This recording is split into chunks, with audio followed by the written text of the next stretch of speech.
हिंदी हम शुरुआत करते हैं। जैसे कि भाषा, भाषा मतलब क्या? कोई बता सकता है? आप में से कोई एक ही बताइए कि भाषा मतलब क्या? आपके हिसाब से भाषा क्या होती है? एक संवाद साधण्याचं जे माध्यम. आपण बोलतो ती बोली भाषा. विचार व्यक्त ओके. करण्याचे साधन. एक मिनिट. ज्यावेळेस आपण बोलत असतो एक व्यक्ती, त्यावेळेस बाकीच्यांनी म्यूट राहायचंय. सगळ्यांनी एकाच वेळेस ऑन करू नका.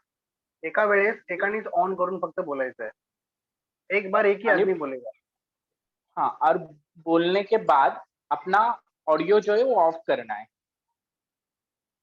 ठीक है. हम देखेंगे भाषा, कोई भी भाषा अगर हमें सीखनी हो, क्योंकि भाषा जो है, हम जैसे कि मातृभाषा, हमारी हर किसी की एक अलग अलग मातृभाषा है. किसी की हिंदी है, किसी की मराठी है, अलग अलग भाषा है.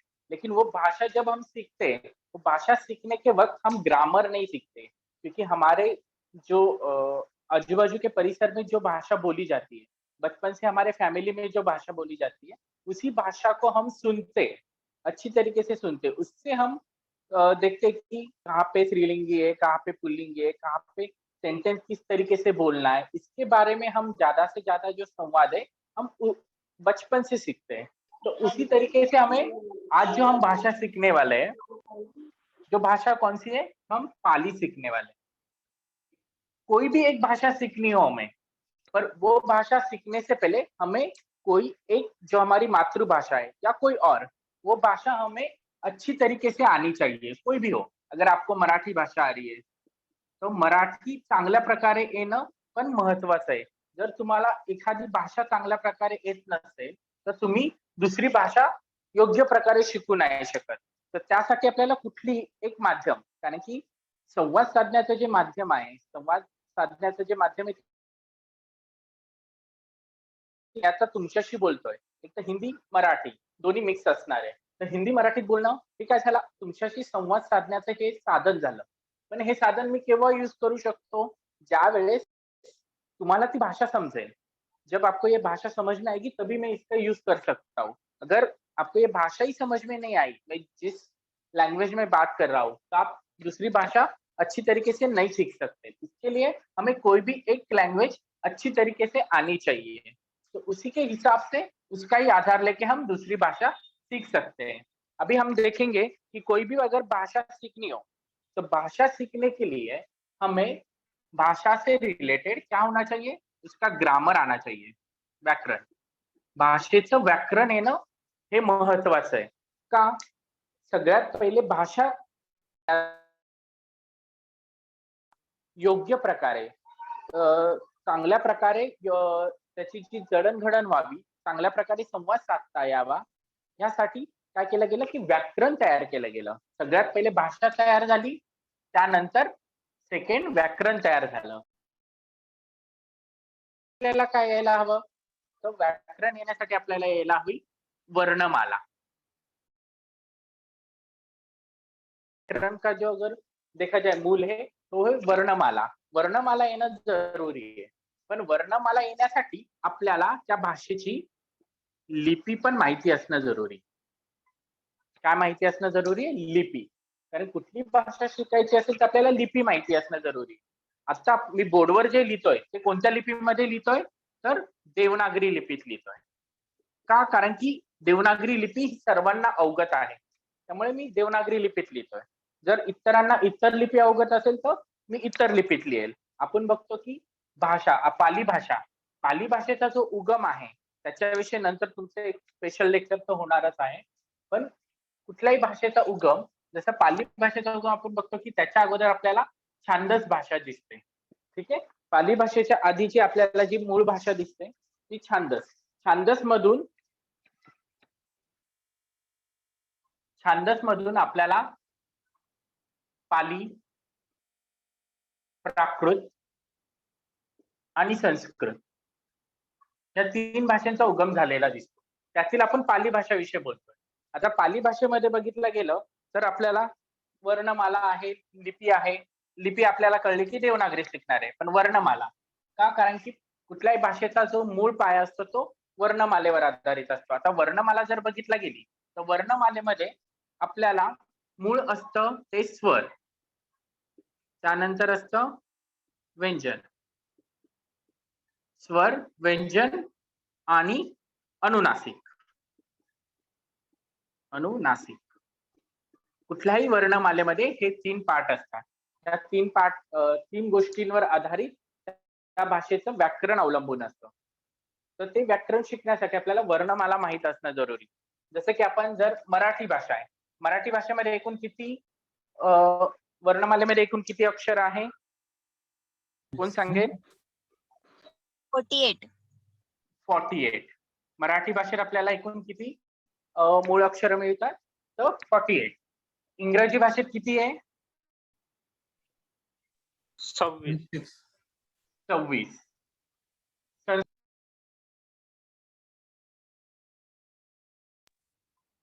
संस्कृत मध्ये किती आहे? कोणी सांगू शकेल? कुणाला माहिती आहे? संस्कृत मध्ये आपल्याला एकूण 50 अक्षर मिळतात. ठीक आहे, हे झालं की अक्षरांविषयी. त्याच पद्धतीने आज आपण जे बघणार आहोत की मराठीत 48 अक्षर आहेत, इंग्रजीमध्ये 26 आहे, संस्कृतमध्ये 50 आहे. प्रत्येक भाषेमध्ये जी वर्णमालेतील अक्षर आहे त्याची संख्या वेगळी आहे. आज आपण जी पाली भाषा शिकणार आहोत त्या पाली भाषेची वर्णमाला जी आहे त्या वर्णमालेमध्ये एकूण 41 अक्षर आहेत. किती आहे? 41 अक्षर आहे. ती 41 अक्षर कशी आहेत ती आपण पुढे बघणारच आहोत.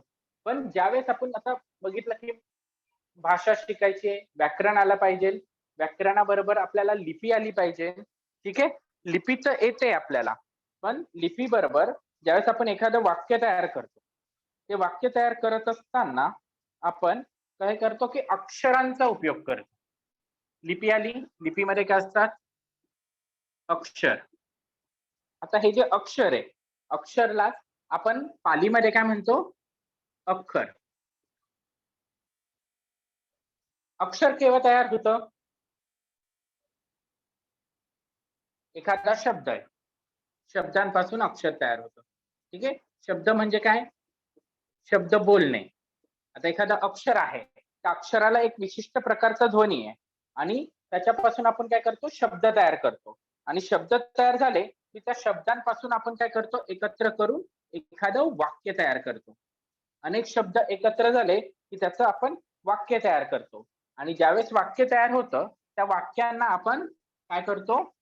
त्या वाक्यांना आपण ग्रामरचे नियम लावतो. जसं की विभक्ती लावतो. ग्रामरचे जे नियम आहे ते ग्रामरचे नियम केव्हा लागतात? ज्यावेळेस तुम्ही वाक्य तयार करतात त्यावेळेस. जसं की आता उदाहरणार्थ बघितलं गेलं तर कुठलंही अक्षर असो, उदाहरणार्थ की ती बोलली मी जातो, हे वाक्य बरोबर आहे? ती बोलली मी जातो, हे वाक्य बरोबर वाटतंय का तुम्हाला? नाही. काय चुकीचं आहे नाही. त्याच्यात? ती मला बोलली म्हणून मी जातो. नाही, जाते पाहिजे तिथे. इथे काय पाहिजे? जाते. हे कसं कळलं तुम्हाला? कारण की तुम्हाला मराठी भाषेविषयी माहिती आहे. मराठी भाषेचं व्याकरण आपण लहानपणापासून शिकलो नाही, ते आपण कानावर ऐकून आपल्याला कळतं की कुठे स्त्रीलिंगी पुल्लिंगी बदल करायचा, कुठली विभक्ती वापरायची. विभक्तीचा भाग आपण केव्हा शिकलो? ज्यावेळेस आपण शाळेत प्रवेश घेतला. शाळेत गेल्यानंतर आपण ग्रामर शिकलो. त्याच्या अगोदर आपल्याला मराठी भाषा येत होती. तसंच आपल्याला पाली भाषा शिकायची. ही आपल्यासाठी एक नवीन भाषा आहे. नवीन भाषा जर शिकायची तर नवीन भाषा शिकत असताना आपल्याला ग्रामरचा आधार घ्यावा लागणार आहे. आत्ताचे भाषांतराविषयीचं आपलं जो वर्कशॉप आहे, जी कार्यशाळा आहे, त्याच्यामध्ये आपल्याला जास्त भर कशावर द्यायचा आहे? तर ग्रामरवर द्यायचा आहे. ग्रामरवर भर का द्यायचा आहे? जर तुम्हाला ग्रामर योग्य प्रकारे आलं तर तुम्ही योग्य ते भाषांतर करू शकाल. आणि योग्य ते भाषांतर करण्यासाठी तुम्हाला काय असायला हवी? शब्दांची ओळख असायला हवी. हे जे शब्द आहेत त्या शब्दांचा अर्थ काय आहे, शब्द कुठे वापरायचे, कशा प्रकारे वापरायचे, त्यात स्त्रीलिंगी पुल्लिंगी कशा पद्धतीने भाषांतर करायचं, ते केव्हा कळेल? व्याकरणातून कळेल. तर व्याकरण शिकत असताना आपण व्याकरणाचा जो भाग बघतोय त्या व्याकरणाच्या भागामध्ये आपण सगळ्यात पहिले मूळ जे बघतो, कारण की कुठल्याही भाषेचं जे व्याकरण आहे ते व्याकरण शिकत असताना आपल्याला काही गोष्टी महत्वाच्या आहेत. व्याकरण म्हणजे काय? तर एखाद्या भाषेचं काय आहे? तर स्पष्टीकरण. व्याकरणाचा अर्थच काय होतो?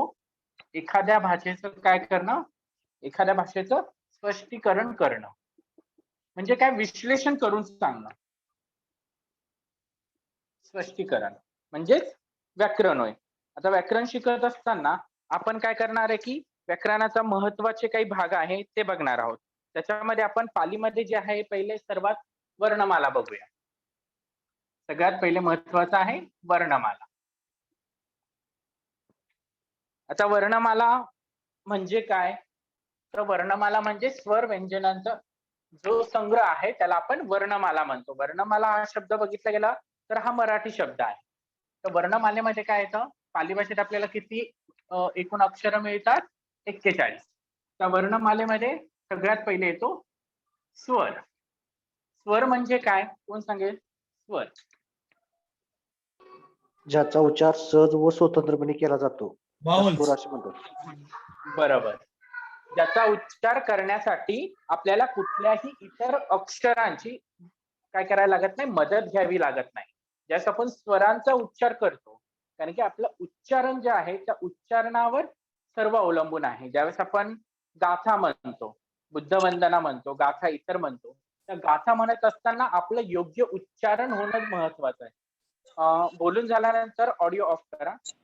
उच्चारण होणं महत्वाचं आहे. तर ते उच्चारण करण्यासाठी आपल्याला ह्या वर्णमाला माहिती असणं जरुरी. केवळ माहिती म्हणजे कसं? की आता आपण वर्णमाला शिकतोय, पण वर्णमाला शिकत असताना त्याचं उच्चारण योग्य प्रकारे करण्यासाठी ते तुम्हाला बोलावं लागेल. केवळ लिहून उच्चारण योग्य होणार नाही, त्यासाठी तुम्हाला बोलावं लागेल. बोलल्याने काय होणार की तुमच्या जिभेला ती सवय होणार आहे ते उच्चारणाची. जसं की आता स्वर. स्वर स्वर म्हणजे काय? तर हे पूर्णपणे स्वतंत्र असतात. उच्चारण करणं हे स्वतंत्र असतं. पाली भाषेमध्ये आपल्याला एकूण 8 स्वर मिळतात. किती स्वर मिळतात? 8 स्वर. मराठीत किती स्वर आहे? आपण सगळे मराठीचे स्टुडंट आहात. जास्तीत जास्त 12 किती स्वर आहे मराठीत? 12 12 स्वर आहे. 12 बरोबर. तर तसेच पाली भाषेमध्ये आपल्याला 8 स्वर मिळतात. त्या 8 स्वरांमध्ये पहिला स्वर आहे अ, दुसरा आ, त्यानंतर ई, दीर्घ ई, उ, दीर्घ उ,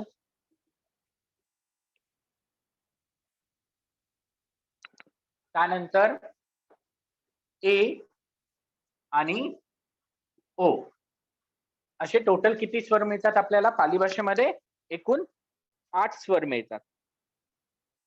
आता हे जे 8 स्वर आहे, या 8 स्वरांना बघितलं गेलं तर हे 8 स्वर आहे, त्या 8 स्वरांमध्ये आपल्याला पहिले जे 3 स्वर मिळतात, वरचे जे मी बोर्डवर लिहिलंय अ, ई आणि उ.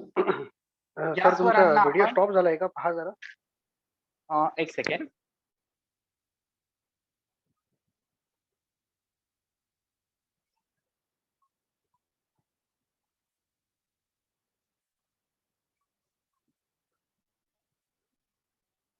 सर आता दिसतो व्हिडिओ? हो दिसतो. हा, सर. अगोदर पण दिसत होता. आधी पण अगोदर दिसत नाही होता. दिसते. पिन करायला नाही लागेल दिसते. त्यांना, सरांना पिन करायला लागेल. अगोदर दिसत होता आम्हाला, आता बंद झाला. ओके, एक सेकंड. आता दिसतोय? सर रिपीट करा. हा, दिसतोय सर. Okay okay. नाही दिसत आहे. नाही विकास सर, नाही दिसत. मला नाही दिसत. सर त्यांच्या याच्यावर तुम्ही डबल क्लिक करा. सगळं बरोबर आहे हो, का तुम्ही मध्ये मध्ये करता फुकटच? सर्वांनी बोलू नका, सर्वांनी बोलू नका. पाहतोय मी पण जॉईन आहे. ज्यावेळेस तुम्हाला व्हिडिओ दिसत नाही ना, तर ज्यावेळेस तो व्हिडिओचा जो स्क्रीन आहे त्याच्यावर तुम्ही डबल क्लिक करा. माझं जे तिथे साईन दिसतंय विकास सर म्हणून दिलंय, त्याच्यावर डबल क्लिक करा. त्यावेळेस कदाचित तुम्हाला तो दिसू शकेल. तर आपण बघतोय की पाली भाषेमध्ये एकूण आपल्याला 8 स्वर मिळतात. या 8 स्वरांमध्ये आपण बघितलं की अ, ई आणि उ हे जे स्वर आहे, हे अ, ई आणि उ यांना आपण ऱ्हस्व स्वर म्हणतो. ऱ्हस्व स्वर.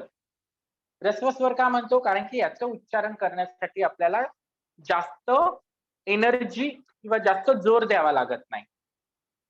त्यानंतर आ, ई आणि उ हे जे स्वर आहे या स्वरांना आपण दीर्घ स्वर म्हणतो.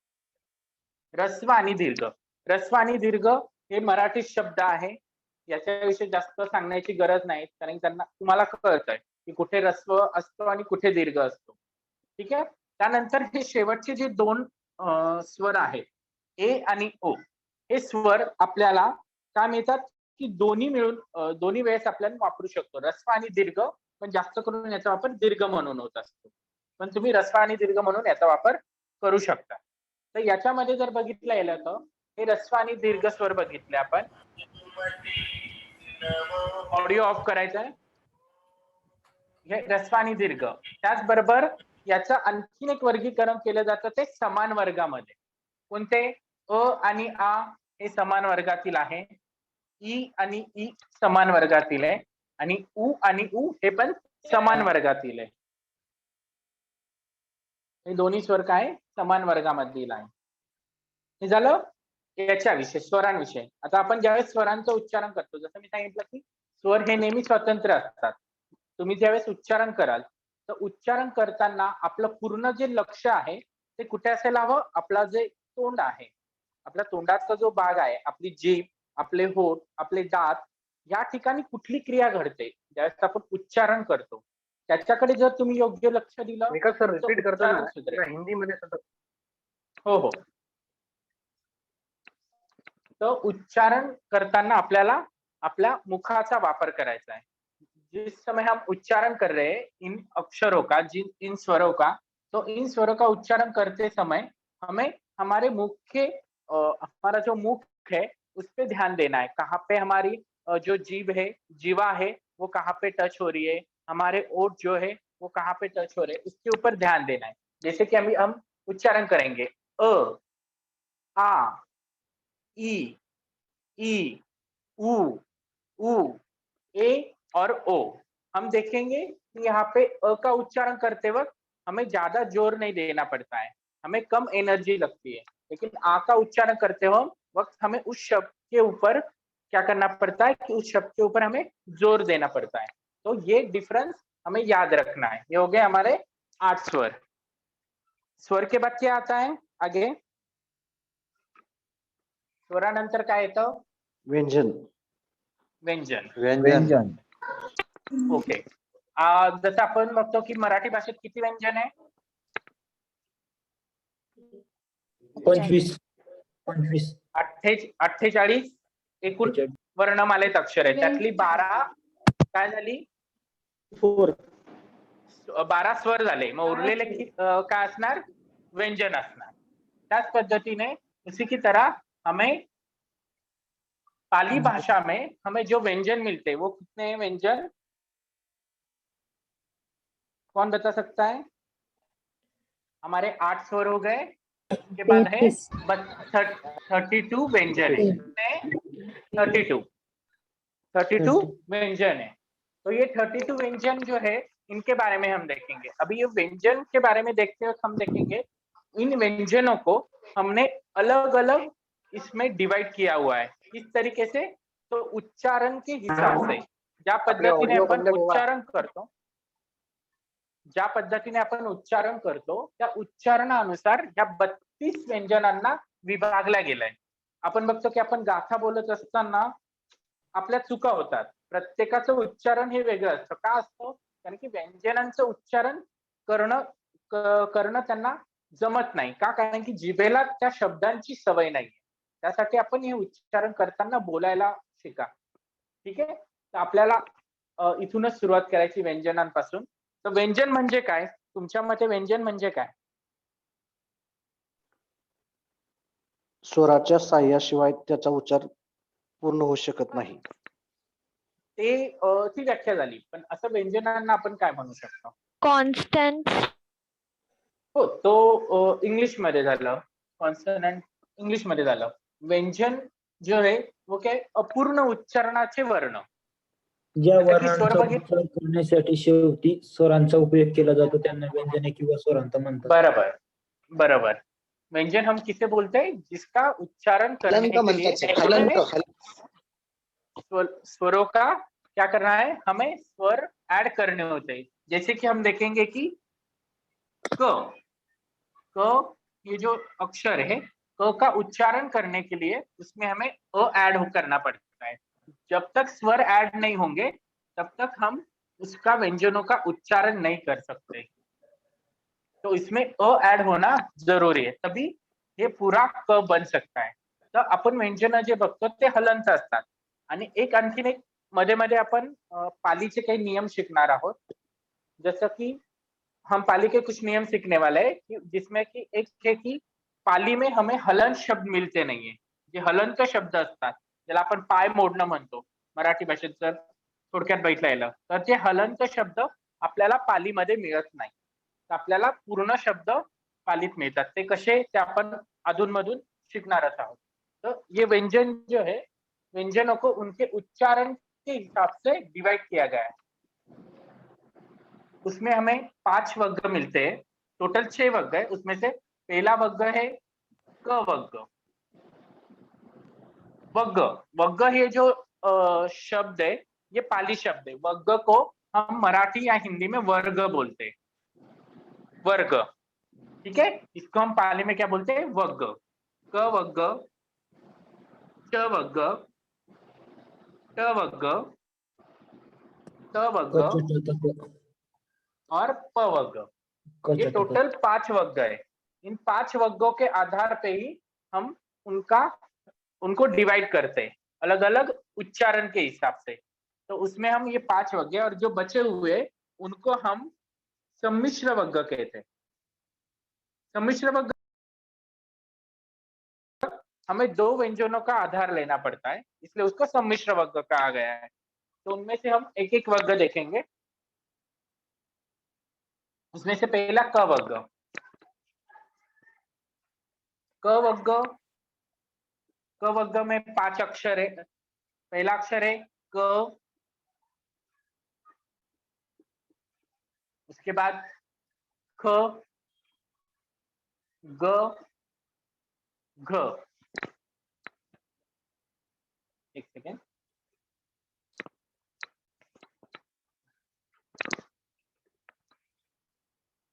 क, ख, ग, घ और ञ। ये 5 अक्षर हमें मिलते हैं क वर्ग में। अभी ये क वर्ग का उच्चारण करते वक्त भी हमें ध्यान देना है। इसका डिवाइड जो हम करते हैं इस 3 भागों में करते हैं। उसमें से क जो है क ह्रस्व व्यंजन है, ख दीर्घ है, उसके बाद ग ह्रस्व है और घ दीर्घ है। इस पे भी हमें ध्यान देना है।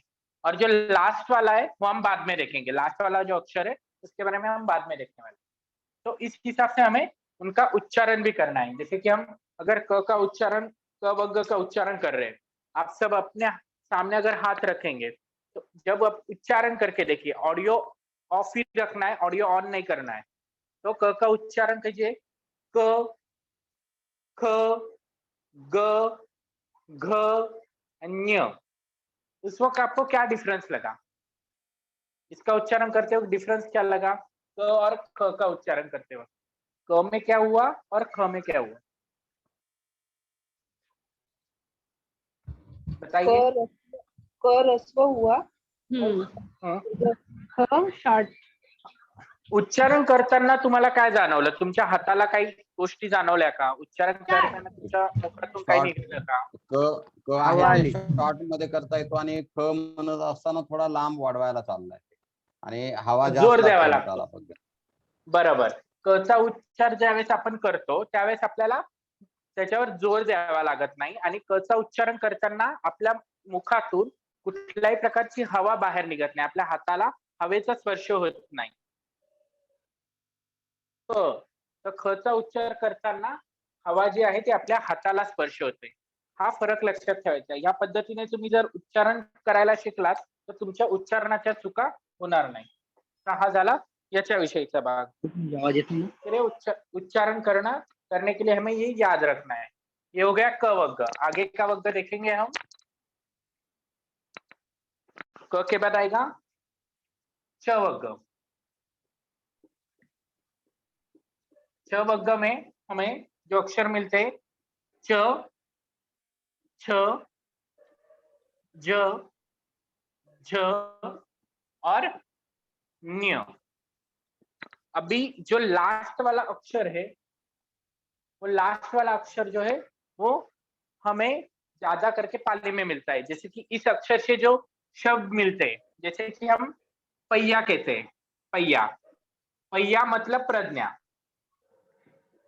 तो पहिया शब्द हमें जो पाली में लिखते हैं, जब आप पाली पढ़ोगे तो पाली में हमें ये वाला अक्षर मिलता है, ये वाला। इसमें भी वैसे ही विभाजन है, रस्व दीर्घ, लास्ट वाला हम लास्ट में देखने वाले। तो इस तरीके से हमें च वर्ग मिलता है। च वर्ग के बाद हम आगे बढ़ेंगे। च वर्ग के बाद नेक्स्ट वर्ग आता है च वर्ग। ठीक है, च के बाद आएगा च वर्ग। बोर्डवर से दिसतंय क्लियर? होय sir. Okay okay okay okay. ट वर्ग, ट वर्ग में हम देखेंगे इसमें ठ, ड, ढ और न।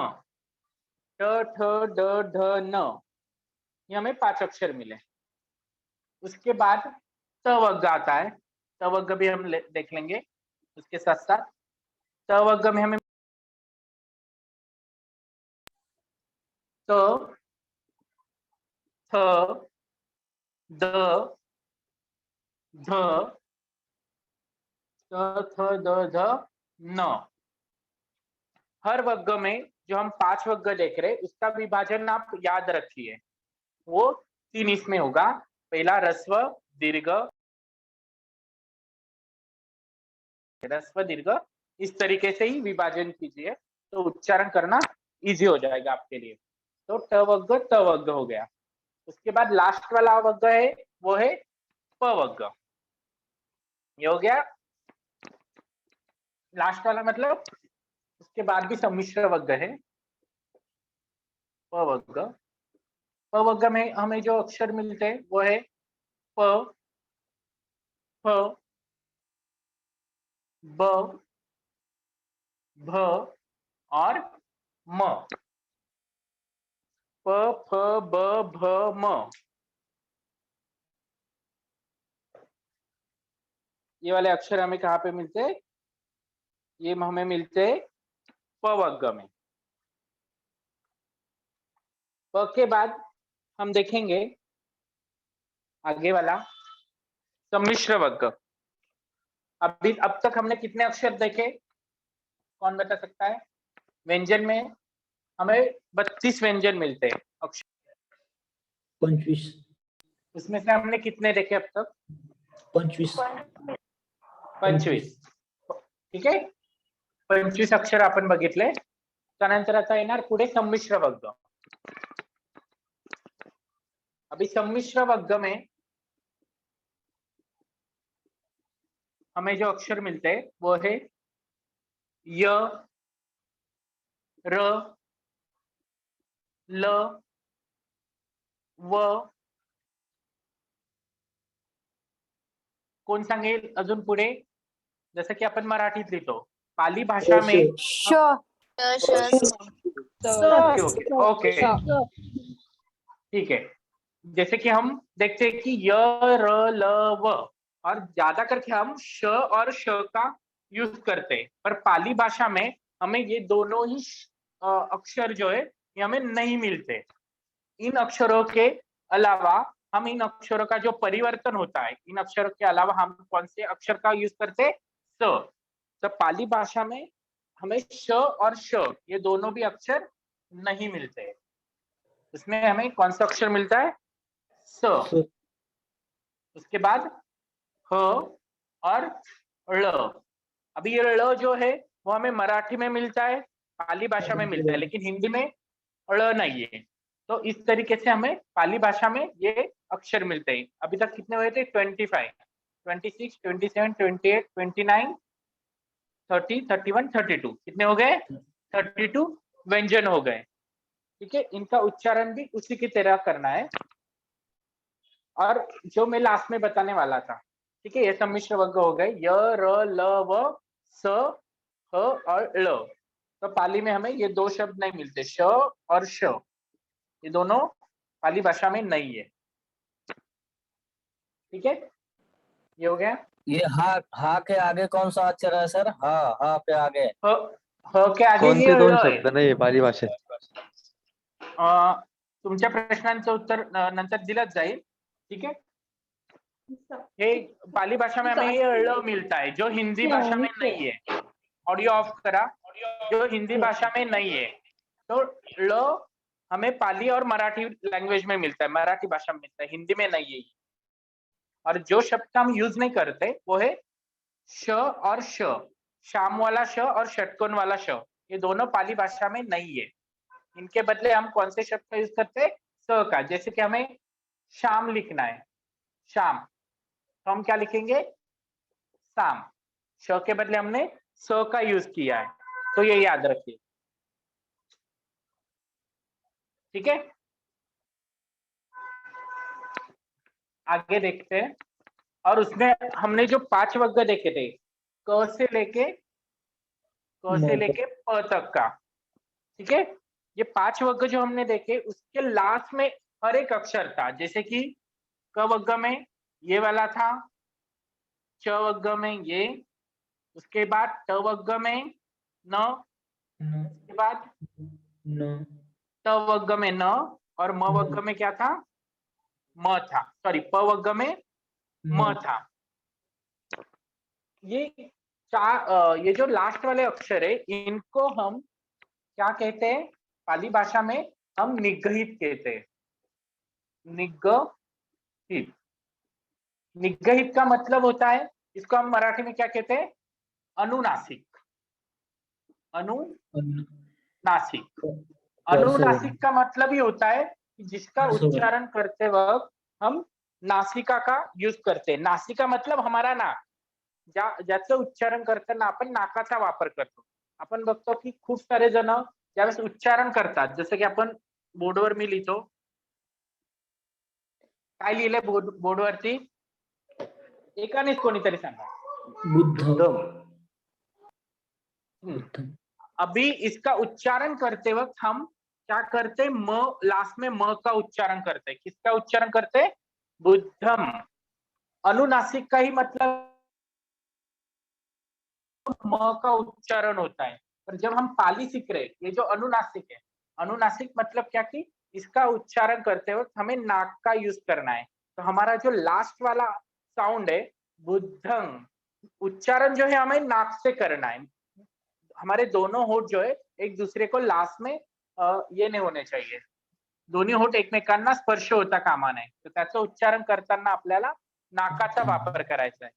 तर नाकातून जो उच्चारण आहे ते आपल्या नाकातून आलं पाहिजे, नचं उच्चारण झालं पाहिजे।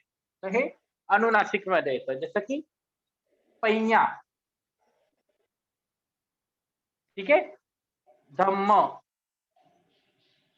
धम्मं, तर हे उच्चारण करण्यासाठी अनुनासिकचा वापर करायचा। ठीक है, और ये जो निगहित है ये तो हमने देखा ये अनुनासिक में आता है। उसके साथ साथ हमारे कितने अक्षर हो गए? सबसे पहले हमने क्या देखा? स्वर देखे। स्वर कितने हैं? 8 स्वर। व्यंजन 32 तो टोटल हमारे वर्णमाला में कितने अक्षर है? 41 है। तो अगर देखा जाए तो इसका तो टोटल कितना आ रहा है? 40 आ रहा है। अभी एक रह गया है, वो है निगहित। निगहित जो है उसका उच्चारण हमने देखा, तो पाली भाषा में जो निगहित है,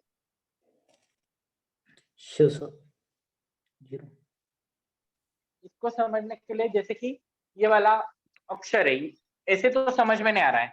जब हम इसमें अ ऐड करेंगे तो ये हो गया अनुनासिक, इसको हम निगहित कहते हैं। जैसे कि हमने ये देखा निगहित, ये टोटल मिला के कितने हो गए? निगहित हमें 1 मिलता है, निगहित 1। टोटल कितने हो गए? 41।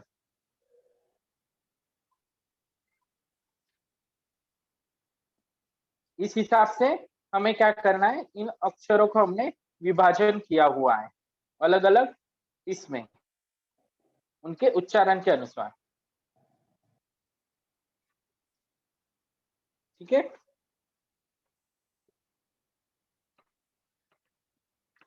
ये हो गया, ये हो गया हमारी वर्णमाला। अभी इन वर्णमाला के आधार पे ही हम आगे कुछ अक्षर देखेंगे। तो उसमें अगर देखा जाए तो क वर्ग को हम कहते हैं कंठव्य। कंठव्य क्यों कहते हैं हम? कंठजा, कंठजा। क वर्ग को कंठजा क्यों कहते हैं? क्योंकि उसका उच्चारण करते वक्त हम अपने कंठ का यूज करते, आपल्या कंठाचा वापर करतो। म्हणजे जो निघणारा जो आवाज आहे तो आपल्या कंठातून निघतो, म्हणून त्याला आपण क वर्गामध्ये विभागलं। त्यानंतर च वर्ग, च वर्गाचं उच्चारण करताना आपण काय करतो, उसको हम तालव्य कहते हैं, तालव्य या तालुजा, इस तरीके से।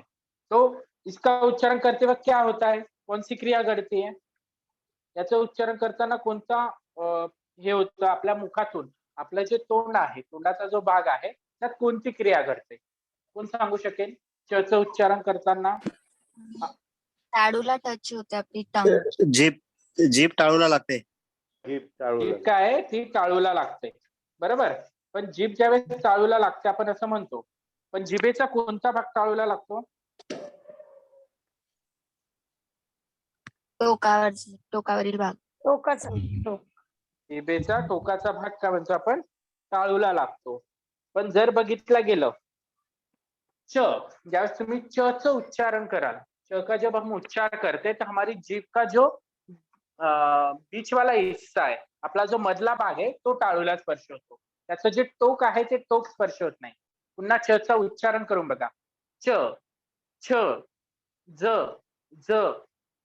ज्यावेळेस तुम्ही उच्चारण कराल त्यावेळेस तुम्हाला कळेल की जिभेचं टोक स्पर्श होत नाही, त्याचा जो मागचा भाग आहे, मधला जो भाग आहे तो आपल्या टाळूला स्पर्श होत असतो। त्याच्यानंतर ट वर्ग, ट वर्ग को हम मूर्धव्य बोलते हैं, ठीक है, मूर्धव्य। हाँ, तो मूर्धजा भी बोलते हैं पाली में, मूर्धजा। तो इसका उच्चारण करते वक्त हमें क्या करना पड़ता है कि हमारे या ठिकाणी काय होतं, आपल्या जिभेचं जे टोक आहे ते आपल्या टाळूला स्पर्श होतं। मगाशी आपण च वर्गामध्ये काय बघितलं की आपल्या जिभेचा मधला भाग टाळूला स्पर्श होतो, याच्यामध्ये काय होतंय, जिभेचं टोक स्पर्श होतं। उच्चारण करून बघा,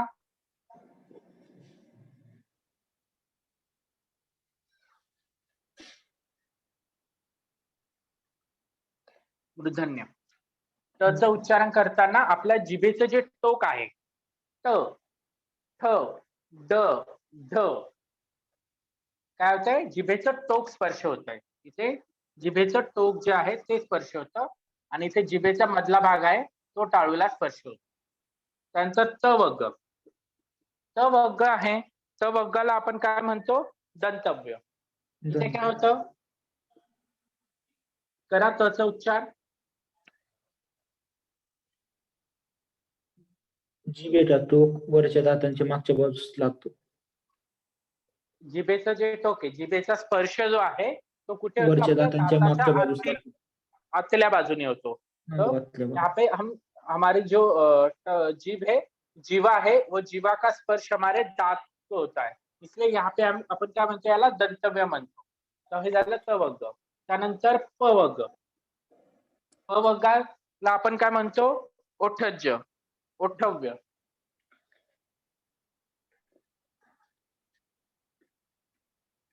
ओठव्य,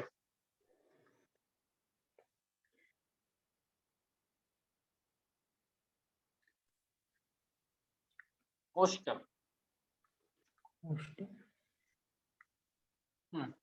इथे काय होतं की आपले दोन्ही होठ जे आहे ते काय एकमेकांना स्पर्श होतात, म्हणजे प, खालच्या वरच्या ओठांचा उपयोग केला जातो।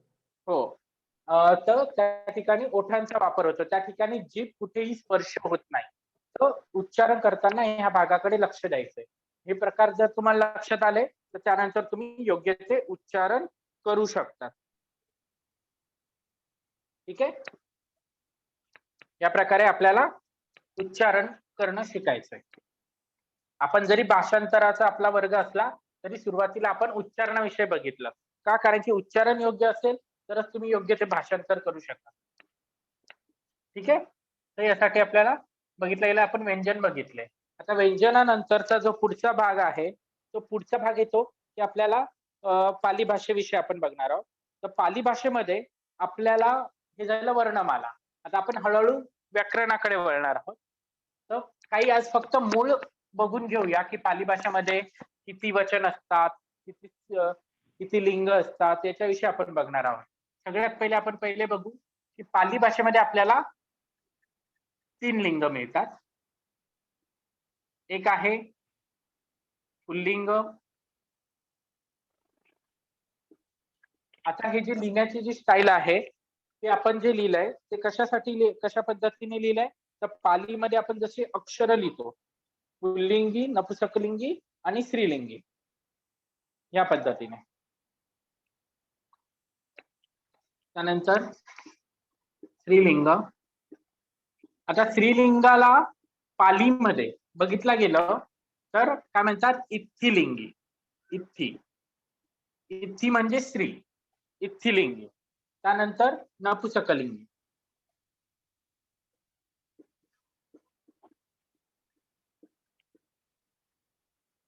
तर एकूण किती मिळतात आपल्याला पाली भाषेमध्ये? 3 लिंग मिळतात. स्त्रीलिंगी, पुल्लिंगी आणि नपुंसकलिंगी.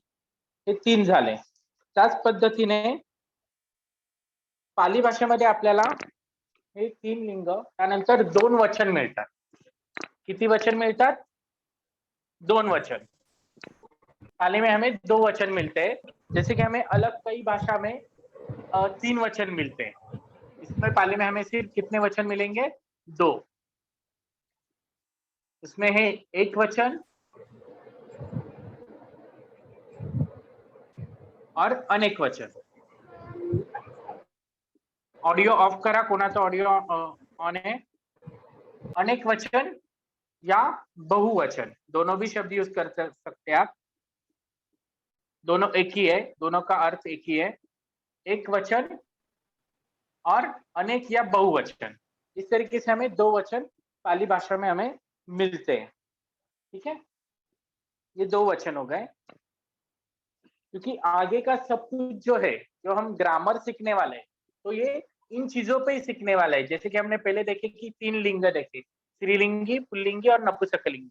उसके बाद हमने देखा कि वचन, एक वचन, अनेक वचन, इसके हिसाब से ही हम आगे ग्रामर पढ़ने वाले हैं. तो ये बेसिक है, इसको जानना जरूरी है. उसके बाद आते हैं प्रत्यय. प्रत्यय मतलब क्या? प्रत्यय कोण सांगेल? प्रत्यय कशाला म्हणतो आपण?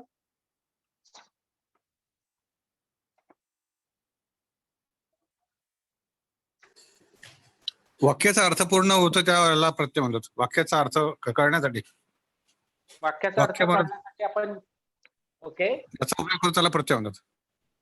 अच्छा. जैसे कि प्रत्यय किसको बोलते मैं बताता हूँ.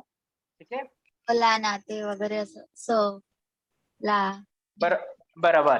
प्रत्यय म्हणजे हा, ठीक आहे. एक उत्तर झाल्यानंतर सगळ्यांनी उत्तर द्यायची गरज नाहीये. ठीक आहे, कारण की आपल्याकडे एवढ्यांना उत्तर देणं शक्य होणार नाही. त्यासाठी प्रत्यय आपण केव्हा वापरतो? वाक्यामध्ये एखाद्या वाक्याला अर्थपूर्ण बनवण्यासाठी. जसं की आता मी बोर्डवर एक वाक्य लिहितो. एक सेकंड. जर मी बोर्डवर एक वाक्य लिहिलं, शेजारी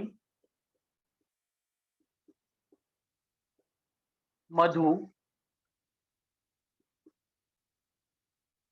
रस्ता कुत्रा काठी आणि मार. त्या वाक्याचा अर्थ कळतोय तुम्हाला? कोण सांगेल काय कळलं? नाही कळा. नाही कळालं म्हणजे जर तुम्ही अर्थ लावायचा बघितला तर काय अर्थ लावू शकता याचा?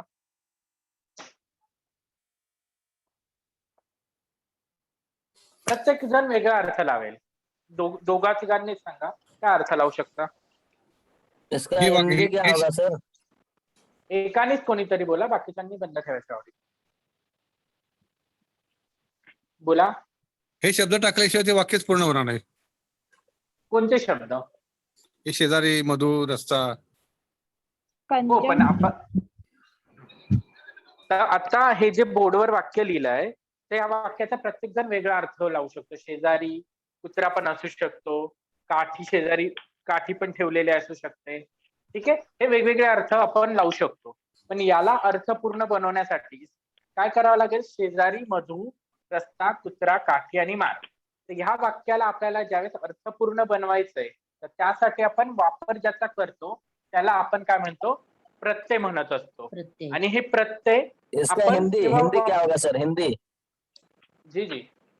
तो इसको हम जब अर्थपूर्ण बनाने के लिए हम जिसका यूज करते हैं तो उसको हम प्रत्यय बोलते हैं. तो प्रत्यय जो है ये प्रत्यय हम विभक्ति या काल के अनुसार हम अलग अलग प्रत्यय लगाते हैं. ठीक है, जैसे कि अभी ये मराठी वाला उदाहरण है की जैसे की इथे शेजारी, मधु, रस्ता, कुत्रा, काठी आणि मार. याला अर्थपूर्ण बनवण्यासाठी आपण काय करू? शेजारच्या मधूने रस्त्यातील कुत्र्याला काठीने मारले. बरोबर. रस्त्यातील कुत्र्याला ठीक आहे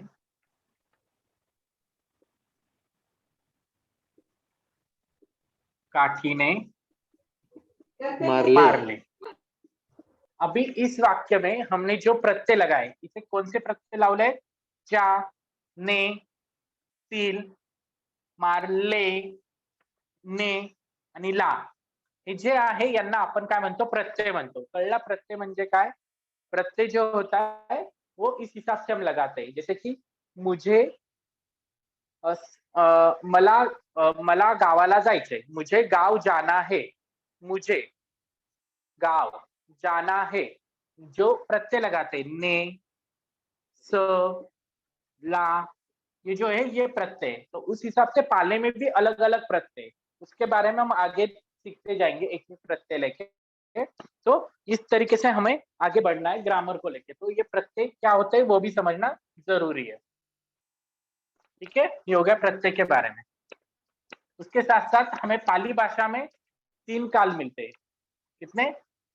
3 काल. कौन से हैं? पहले हमें मिलता है वर्तमान काल. वर्तमान काल मिलता है.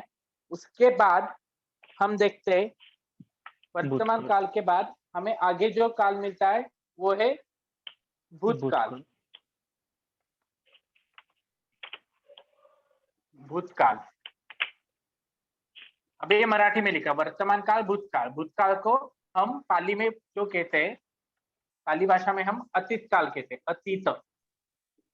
अतीत. उसके बाद नेक्स्ट मिलता है भविष्य काल. उसको हम पाली में कहते हैं अनागत. वर्तमान काल को हम वर्तमान काल भी कहते हैं या पचुपन्न. हम कहते हैं कि पचुपन्ना चाहिए बुद्धा. पचुपन्ना चाहिए बुद्धा. पचुपन्न का अर्थ होता है वर्तमान. तो पचुपन्न हम वर्तमान को भी पचुपन्न कहते हैं. इस तरीके से हमें 3 काल पाली भाषा में मिलते हैं. अतीत मतलब भूत, अनागत मतलब भविष्य, और इसको वर्तमान काल और पचुपन्न भी कहते हैं. हम गाथा में देखते हैं एच बुद्धा अतीताच. एच बुद्धा अतीताच मतलब अतीत में. एच बुद्धा अनागता. अनागत मीन्स भविष्य. पचुपन्नाच ये बुद्धा, इसमें वर्तमान काल. तो ये 3 काल में, इन 3 काल का यूज हम उस तरीके से करते हैं. ठीक है, ये 3 काल हो गए. पाली भाषा में 3 काल मिलते हैं. ठीक है, उसके बाद हमें पाली भाषा में 3 अर्थ मिलते हैं. अज्ञार्थ, उसके बाद विध्यर्थ और उसके बाद है संकेतार्थ. इसके बारे में हम आगे आगे देखेंगे, अब इसके बारे में नहीं देखने वाले। इस तरीके से हमें 3 अर्थ मिलते हैं, अज्ञात, विज्ञात और संकेतार्थ। एक एक को हम एक एक अलग अलग तरीके से देखने वाले हैं, ठीक है। तो इस तरीके से अभी हम जो भाषा सीखने वाले हैं पाली भाषा, जैसे कि हम अभी फिलहाल सीख रहे हैं देवनागरी लिपि में, और उसके लिए हम लैंग्वेज भाषा का यूज कर रहे हैं, वो पाली भाषा सीखने के लिए हम मराठी और हिंदी का यूज कर रहे हैं। उसके माध्यम से हम पाली सीखने की कोशिश कर रहे हैं, क्योंकि ऐसा हो ही नहीं सकता कि हम 10 दिन में पूरे पाली में एक्सपर्ट हो जाएंगे, ऐसा नहीं होगा। लेकिन हम बेसिक कुछ पाली के कुछ अर्थ अच्छी तरीके से समझ पाएंगे, उसका जो भाषांतर है, वो अनुवाद जो है वो अच्छी तरीके से कर पाएंगे। इतना तो हम इस क्लास में सीखने वाले हैं, ठीक है। अभी जैसे कि हमने देखा कि ये पाली भाषा है, तो उसकी लिपि अलग अलग है, भाषा अलग होती है और लिपि अलग होती है। जैसे कि मराठी भाषा है, ठीक है, और देवनागरी लिपि है, देवनागरी। कौन बता सकता है देवनागरी लिपि में हमें कौन कौन सी भाषाएं मिलती है? पहली है मराठी, जो आपको बताया। उसके बाद हिंदी। हिंदी, हिंदी हिंदी। रीजनल लैंग्वेज, सब जी? Regional language. सब रीजनल लैंग्वेज देवनागरी में नहीं हो सकती, उसकी अलग अलग लिपियां होती। नहीं, बराबर, गुजराती गुजराती देवनागरी में। और कौन सी भाषा है जो आपको बताए, जो मराठी में मिलती है हमें, सॉरी देवनागरी में मिलती है? संस्कृत। बराबर, संस्कृत और पाली। अभी जो सीख रहे वो भी है ना, जो हमें देवनागरी में मिलती है, पाली भाषा भी है। तो इस तरीके से भाषा अलग होती है और लिपि अलग होती है। इन सभी भाषाओं की जो लिपि है हम देखते हैं कि देवनागरी है। उसी की तरह अगर हम अंग्रेजी भाषा के बारे में सोचते हैं, इंग्रजी भाषा, तो इंग्रजी भाषेची लिपी काय? अंग्रेजी बताइए। रोमन लिपि। अंग्रेजी भाषा की जो लिपि है वो कौन सी है? रोमन है। अलग अलग भाषा की अलग अलग लिपि है। एक ऑडियो ऑफ कीजिए सबका।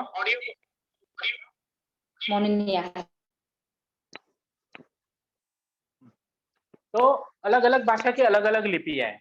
जैसे कि हम एक लिपि में अनेक भाषा लिख सकते हैं, जैसे कि हम अभी यूज करते हैं, जैसे कि हम व्हाट्सएप में या कोई भी सोशल मीडिया हो उसमें टाइप करने के लिए हम किसमें लिखते हैं? रोमन में लिखते हैं, पर रोमन या अंग्रेजी में लिखते हैं, पर उनकी भाषा में लिखते हैं। जैसे कि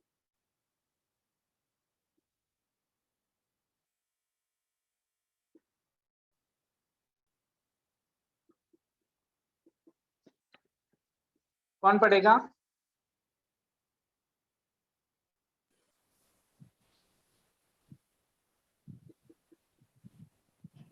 मी आज पाली भाषा शिकतो. मैं आज पाली भाषा सीखत हूँ. बराबर, अभी आपने पढ़ा, लेकिन ये कौन सी इसकी लिपि क्या है? जो अभी मैंने लिखा रोमन है। और उसकी भाषा क्या है? मराठी. मराठी। बराबर। तो इस तरीके से हम भाषा और लिपि का फर्क समझे। जैसे कि मैं अभी बोर्ड पे लिख रहा हूं,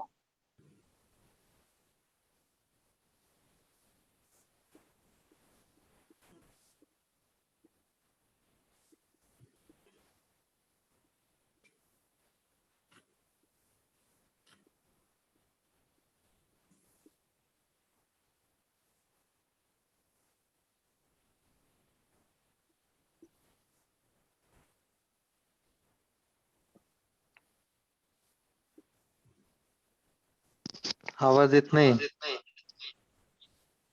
मैंने अभी तक कुछ बोला ही नहीं है,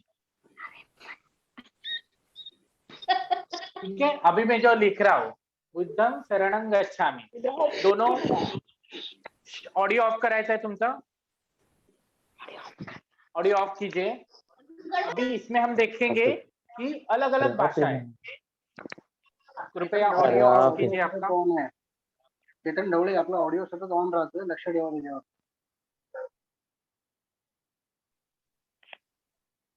जैसे कि हम देख रहे हैं इसमें कि अलग अलग भाषा है। कौन कौन सी भाषा है और कौन सी लिपि है, कौन बताएगा? देवनागरी और रोमन। देवनागरी और रोमन क्या है? मराठी भाषा आहे आणि देवनागरी लिपी आणि हाँ, जब आप आंसर कर रहे हैं तो पूरी तरीके से बताइए कि एक देवनागरी क्या है, लिपि है या भाषा है, तो उस हिसाब से पता चलेगा। ऑडियो ऑफ बंद कीजिए। करा. आपले ऑडिओ बंद करा.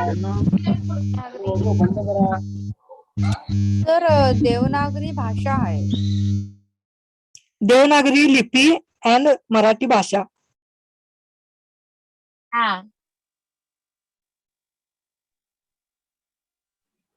देवनागरी लिपि और पाली भाषा है. बराबर। यहाँ पे जो भाषा है वो कौन सी है? पाली है। ये मराठी नहीं है, ये कौन सा है? पाली है। इसमें देवनागरी लिपि है, देवनागरी और रोमन। देवनागरी और रोमन लिपि में हमने लिखा है। यहाँ पे आपको कुछ अलग दिख रहा होगा, जो मैंने साइन दिए हुए हैं, यहाँ पे कुछ साइन यूज किए, ये रोमन लिपि के साइन है। इसके बारे में हम बाद में देखेंगे, फिलहाल हमें इस पे ही ध्यान देना है। तो देवनागरी और रोमन लिपि है, ये क्या हो गई? लिपि हो गई।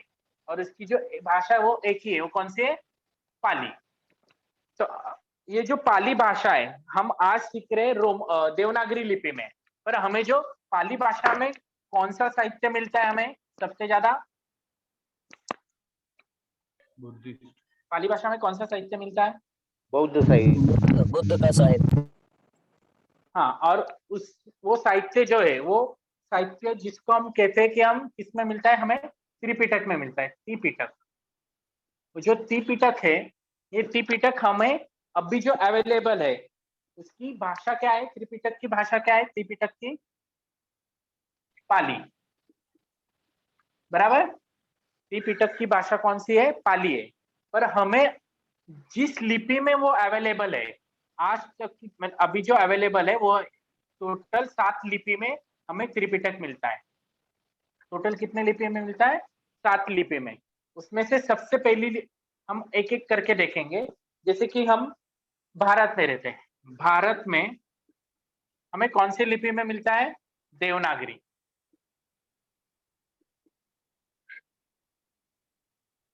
त्रिपिटक हमें जो भारत में मिलता है वो कौन सी लिपि में है?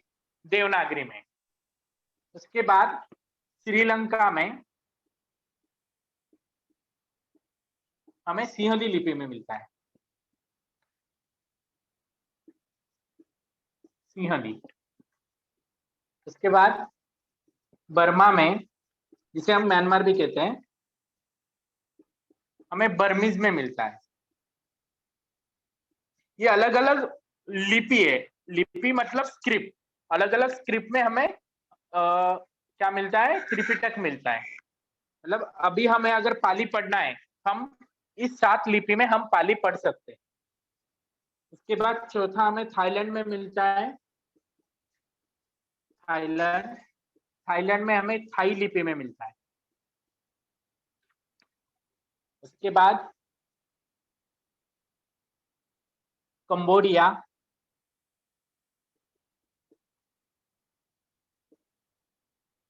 कंबोडिया में हमें कंबोज लिपि में मिलता है, कंबोज। सर ते बर्माचं ब्रह्मा केलंय. अच्छा,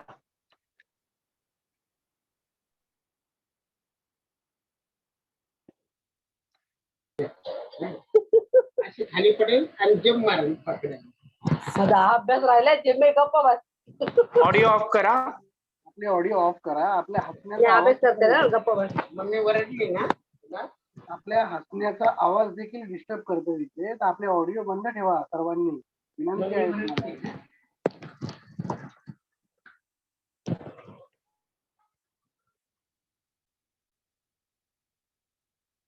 ठीक है। उसके बाद हमें कितने हो गए? 5 हो गए और 2। के बाद यूरोप में हमें रोमन लिपि में मिलता है। और लास्ट वाला जो है Laos,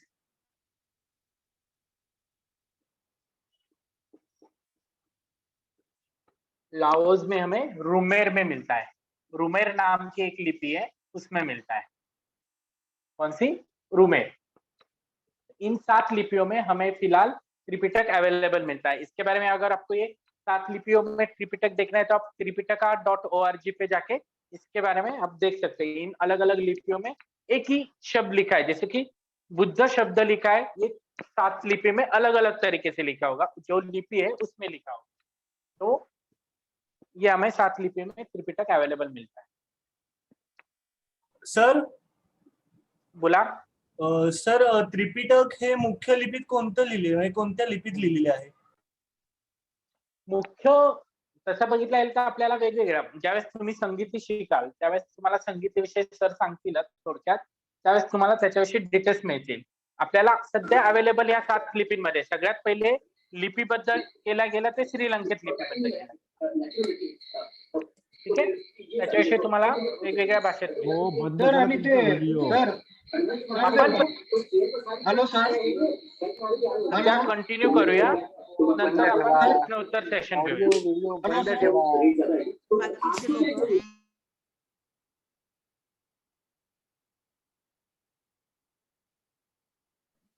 hello sir sir board नाही दिसला मला नीट सर.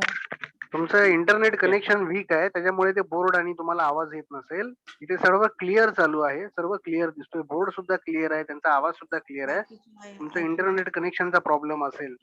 आणि काही लोक तुम्ही ऑडिओ ऑन ठेवून जे बोलताय तुम्ही, ते तुमचं सगळं रेकॉर्डिंग होतंय, ते हे रेकॉर्डेड वर्ग आहेत, हे रेकॉर्डिंग चालू आहे. प्रश्न विचारायचा आहे. हॅलो तुम्ही ऑडिओ ऑन करून हसू नका, काहीतरी बोलू नका पाठी, तुमच्या सगळ्या गोष्टींचा आवाज येतो इथे. आपले वर्ग चाललेत, आपल्याला फक्त 10 दिवस सांभाळायचंय. एवढं चांगलं शिकवतायत आणि सगळे लोक डिस्टर्ब करतायत। बरं तुम्ही जे डिस्टर्ब करताय हे सुद्धा बोलू नका, ते पण आवाजच येत आहेत. कोणीही बोलू नका प्लीज, सगळ्यांनी शांत राहा. आम्ही फक्त सूचना देतोय, तुम्ही ऐका, त्याप्रमाणे तुम्ही फक्त पुढे हे करा, फॉलो करा त्या सूचना. सर मला प्रश्न विचारायचा आहे. हॅलो हा, प्रश्नांचं आपण नंतर डिस्कस करणार आहोत। माझं एकच मिनिट आहे.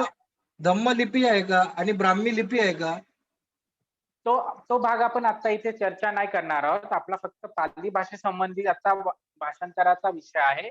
आपण हे डिबेटचे विषय झाले, हे जे तुम्ही जे बोलताय ब्राह्मी लिपी आणि हे प्रत्येकाचे डिबेटचे विषय झाले, त्याच्याविषयी आपण नंतर चर्चा करूया।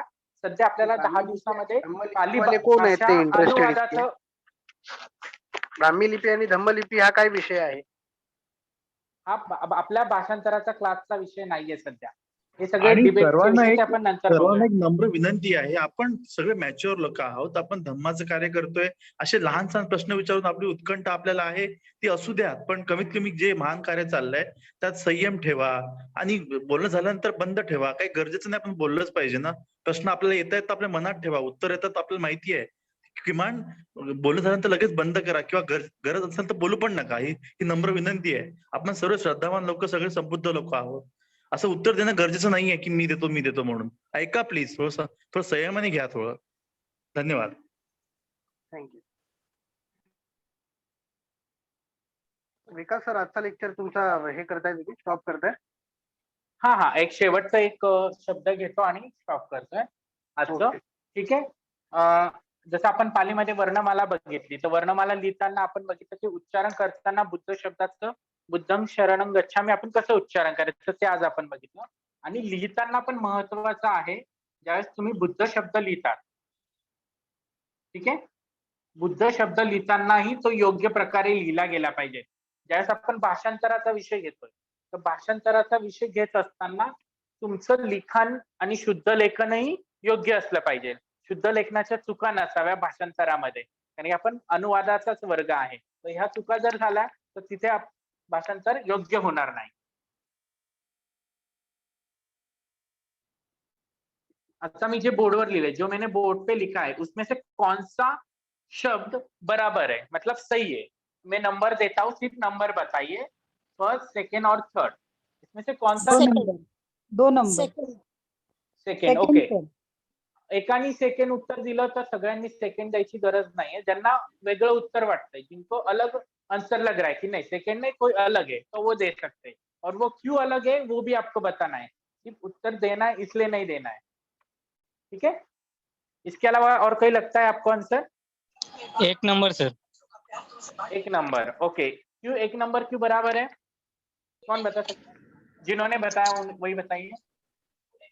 सर आपण ध लिहिताना असं सरळ लिहितो ना सर, ओके, आणि तो ठीक आहे. अर्धा त्याला म्हणजे त्याची फक्त Hello. आपली एक रेष कमी झालेली आहे. त्याच्या ओके, ऐवजी ओके. रेषेच्या ऐवजी ध हॅलो आलंय. सर. Hello Hello. सर. हा, हा, एकेकाने तिसरा बोला, नंबर. एकाचं बंद हॅलो सर, झाल्यानंतर सपकाळ दुसऱ्याने बोला. बोलतोय. Hello. 3 नंबरचं उत्तर Hello. बरोबर करेक्ट आहे सर. ओके, हेलो सर, अभी हम जब 3 पाली नंबर, भाषा के बारे में 3 सीख नंबर. रहे हैं, ऑडियो ऑफ कीजिए। अगर हम पाली भाषा के बारे में सीख रहे हैं तो पाली में हमें आधे शब्द मिलते नहीं। हमने पहले ही देखा कि हमें हलंत शब्द जो आहे त्यामुळे या पद्धतीने लिहिणं चुकीचं ठरेल। ठीक आहे, आता राहिले वरच्या 2 शब्दांविषयी। तर 2 शब्दांमध्ये ज्यावेळेस आपण बुद्ध शब्दाचं उच्चारण करतो, ज्यावेळेस बुद्ध शब्दाचं उच्चारण करताना आपण जर फोड केली, बुद्ध शब्दाची फोड, आता इथे बुद्ध शब्दाची फोड करूया, प्लस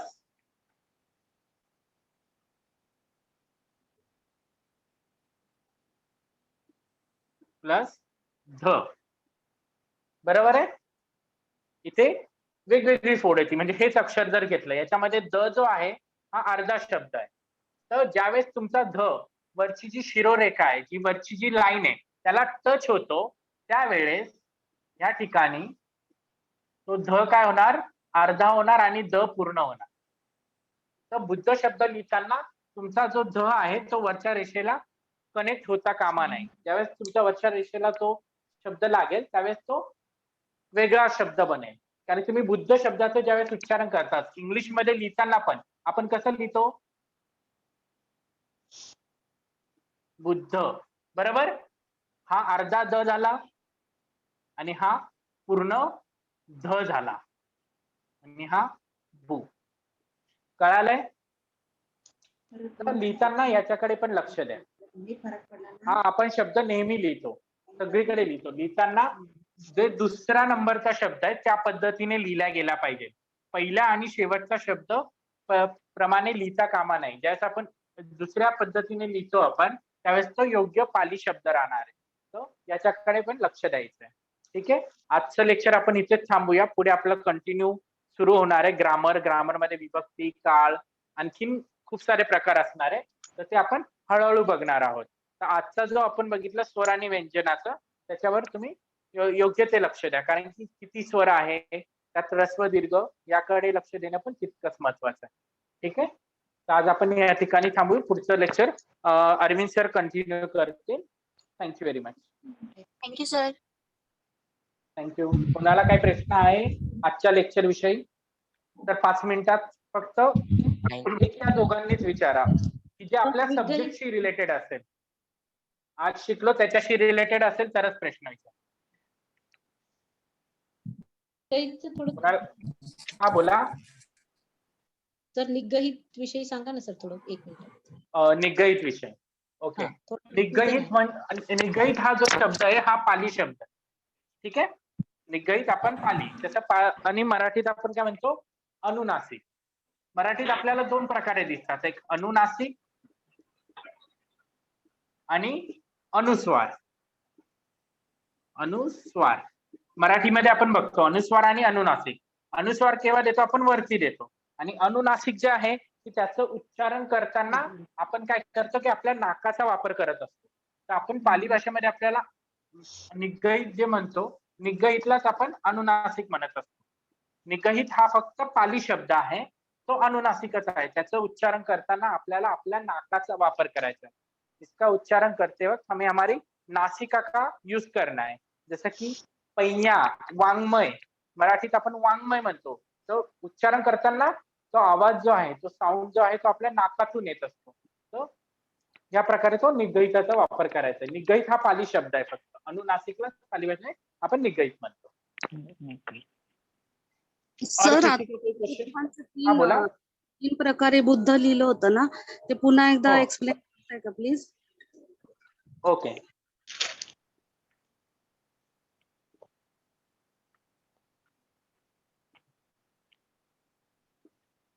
आपण पालीमध्ये आपल्याला अर्धे शब्द मिळत नाही। अर्धा जो हलंत शब्द ज्याला म्हणतो आपण, ते आपल्याला मिळत नाही. तर हलंत शब्द मिळत नसल्यामुळे आपण तिसरा शब्द चुकीचा ठरेल. पहिला जो शब्द आहे त्याचा जो ध आहे तो कुठे टच होतोय? वरच्या रेषेला टच होतो. ज्यावेळेस ध जो आहे तो वरच्या रेषेला टच होईल त्यावेळेस ध अर्धा बनतो आणि द पूर्ण शब्द बनेल. पण ज्यावेळेस आपण लिहितो तर याच्यामध्ये आपल्याला ध अर्धा वाटतो आणि द पूर्ण वाटतो. पण उच्चारण ज्यावेळेस कराल तुम्ही बुद्ध, द चं उच्चारण पहिले होतं, ऑडिओ ऑफ करा, द चं उच्चारण पहिले होतं आणि ध चं उच्चारण हे नंतर होतं. म्हणून बु प्लस द प्लस द, म्हणून लिहिताना वरती टच होता कामा नये ध. या पद्धतीने बुद्ध शब्द लिहायचा. ठीक आहे. सर एक्सक्यूज माझ्या मी मते सर, आपण वन सेकंड. माझ्या मते आपण हा बोला. निगहितचं तुम्ही सांगितलं सर, ड अ न न म हे 5 हो. अक्षर निगहित आहेत. तर हा हो. काय आहे सर? सॉरी, वर पॉइंट आपण आहे. फक्त हा तो अनुनासिक निगहितामध्येच येतो. पाली भाषेमध्ये तो निगहितामध्येच आहे. हा जो आहे हा निगहितामध्येच वापरतो. याच्यासाठी ठेवला मी की च्या जागी दुसरं पण अक्षर येऊ शकतं. याच्यासाठी की तो समजण्यासाठी, पण अनुनासिक याला आपण निगहितच म्हणतो. ओके, ठीक आहे. Thank you. Thank you sir. Okay, thank you. माझ्या त्या अरविंद सर तुम्ही कंटिन्यू करा.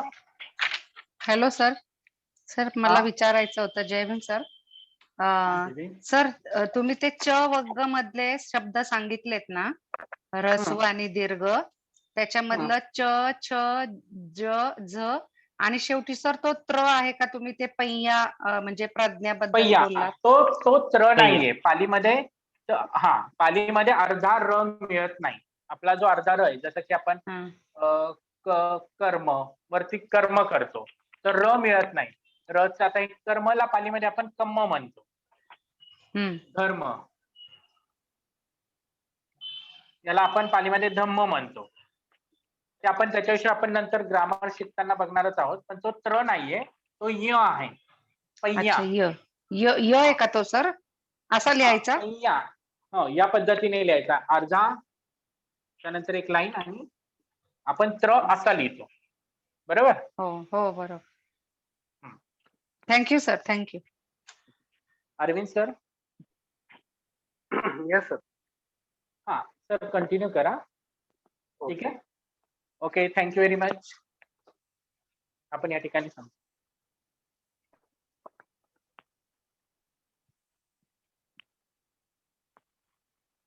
आपल्याला ज्या थिअरीच्या नोट्स दिलेल्या आहेत त्या आपण सर्वांनी वाचायच्या आहेत.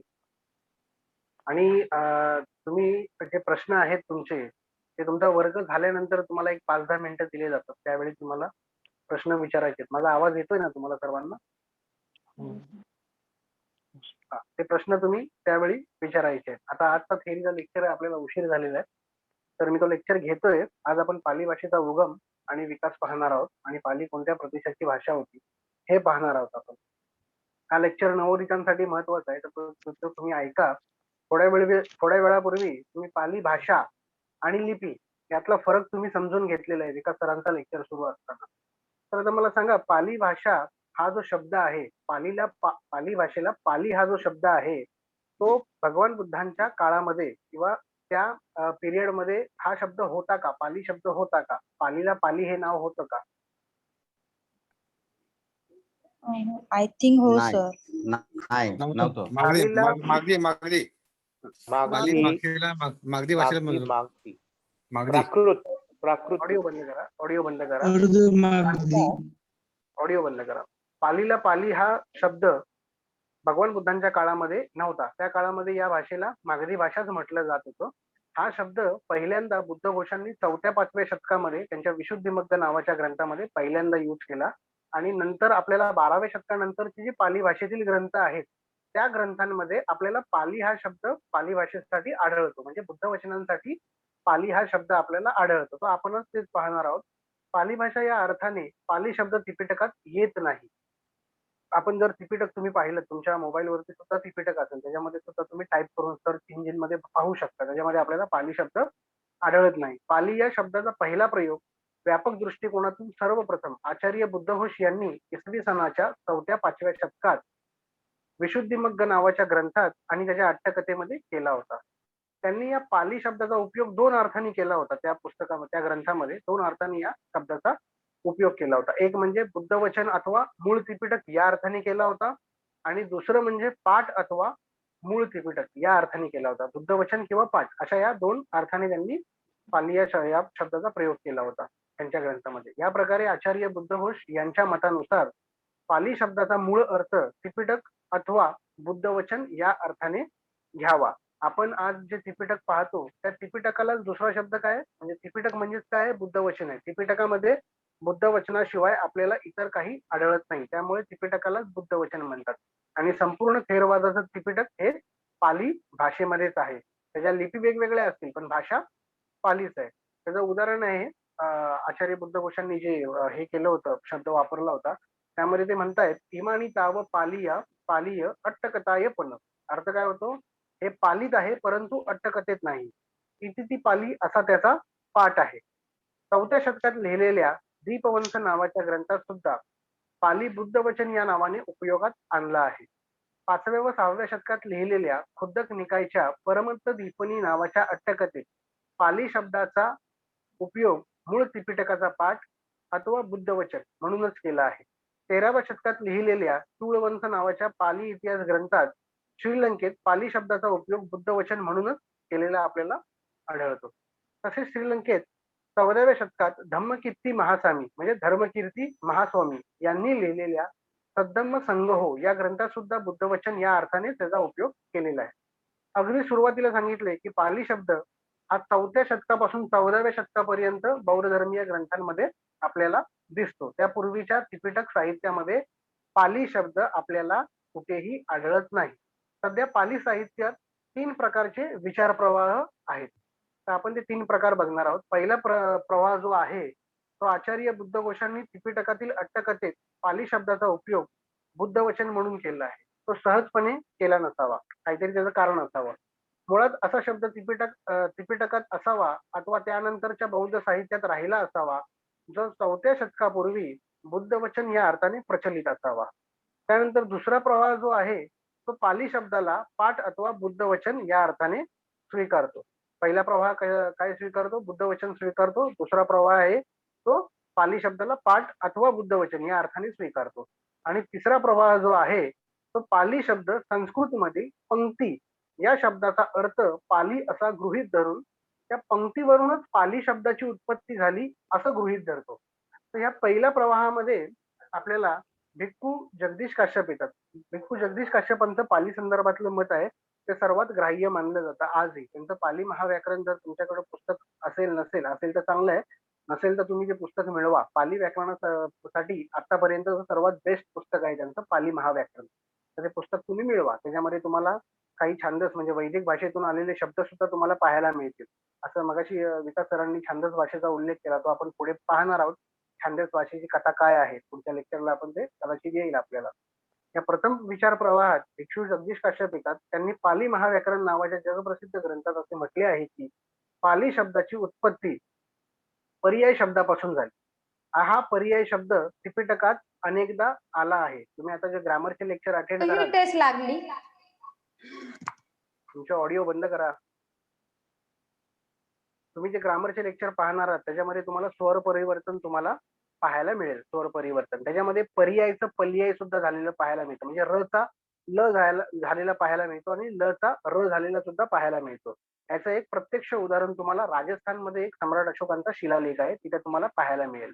त्याच्यामध्ये तुम्हाला राजाचं लाजा पण झालेलं पाहायला मिळेल. म्हणजे कुठे कुठे राजाला लाजा म्हणून शब्द उपयोगात आलेला आहे. म्हणजे र चा ल झालेला आहे, ल चा र सुद्धा झालेला आहे कुठे कुठे.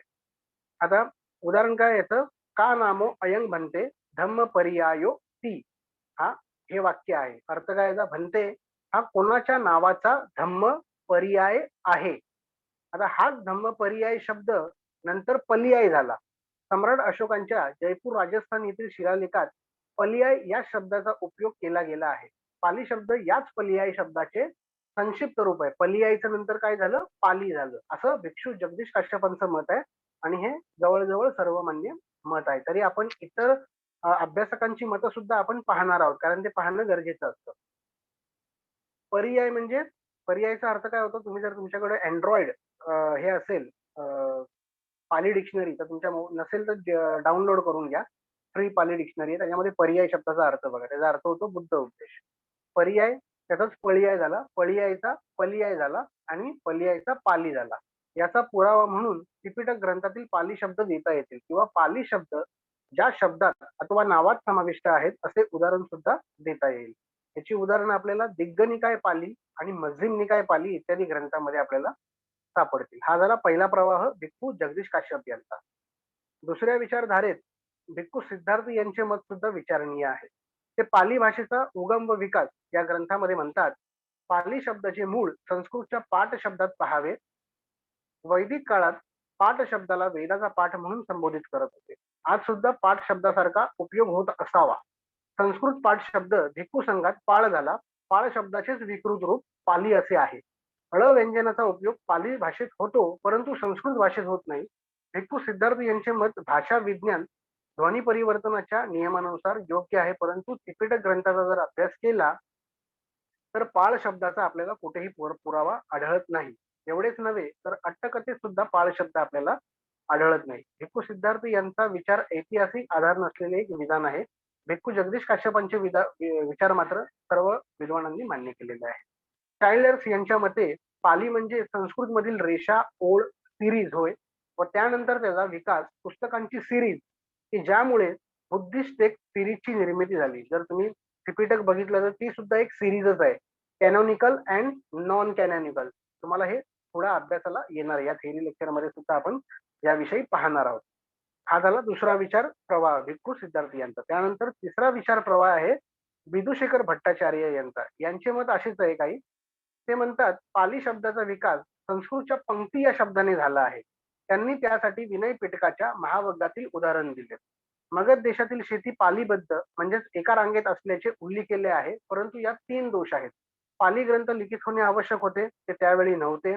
पाली शब्दाचा अर्थ पंक्ती स्वीकारला तरी उदान पंक्ती असे उदाहरण आपल्याला कुठेही दिसत नाही, तर उदान पाली असाच प्रयोग करण्यात आला आहे. त्यामुळे ही दोन्ही मतं आपण ग्राह्य मानत नाही. भिक्खू जगदीश काश्यप यांचं मत आपण मानतो.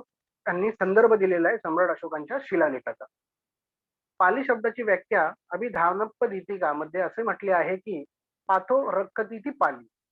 याच वाक्यासारखं सेम वाक्य आपल्याला आचार्य धर्मानंद कोसंबी यांनी सुद्धा म्हटलेलं आपण पालीच्या संदर्भात दिसून येतं. ते ह्याच्यामध्ये नाहीये नोट्स मध्ये आपल्या, पण तुम्हाला ज्या नोट्स दिल्या त्याच्यामध्ये नाहीये, पण तसंच सेम एक वाक्य आहे त्यांनी म्हटलेलं, पा पाली वा रखती बुद्ध वचनांती पाली.